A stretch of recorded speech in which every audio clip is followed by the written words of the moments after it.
బీసీని అంటాడు. మోడీ గారు వాస్తవంగా బీసీ కాదయా, లీగల్లీ కన్వర్టెడ్ బీసీ. నేను చాలా జాగ్రత్తగా పదం వాడుతున్నా, లీగల్లీ కన్వర్టెడ్ బీసీ.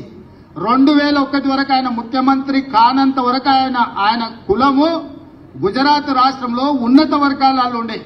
ఆయన ముఖ్యమంత్రి అయినాక ఆ కులాన్ని తీసుకొచ్చి బీసీలో కలుపుకున్నాడయా చట్టం చేసి. ఆయన పుట్టుకతో బీసీ కాదు, నరేంద్ర మోడీ గారు పుట్టుకతో బీసీ కాదు, పుట్టుకతో ఉన్నత కులము.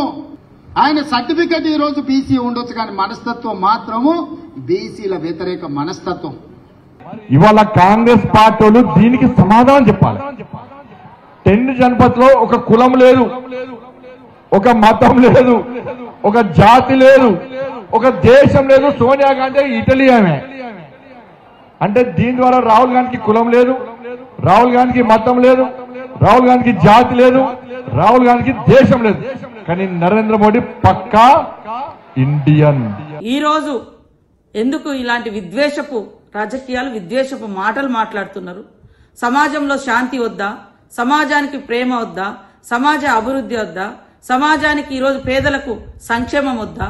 మీరు పేదల సంక్షేమం అంటేనే సోమరిపోతులను తయారు చేస్తారని మాట్లాడిన మీరు, బీజేపీ నాయకులు, పేదల పట్ల ఏమాత్రం కృతజ్ఞత ఉందో ఒక్కసారి భారతీయులందరూ కూడా ఆలోచించాల్సిన అవసరం ఉందని తెలియజేస్తాం. Rahul Gandhi is illegally converted Gandhi. From Rahul Khan to Rahul Gandhi. ఈరోజు రాజీవ్ గాంధీ కుటుంబం, రాహుల్ గాంధీ కుటుంబం, సోనియా గాంధీ కుటుంబం రూపాలు మార్చుకుంటూ, మతాలు మార్చుకుంటూ, కులాలు మార్చుకుంటూ, పేర్లు మార్చుకుంటూ భారతదేశాన్ని హిందూ మైనార్టీ రాష్ట్రంగా మార్చడానికి కంకణం కట్టుకున్నటువంటి మారీచి రాక్షస రూపాలు వీళ్ళని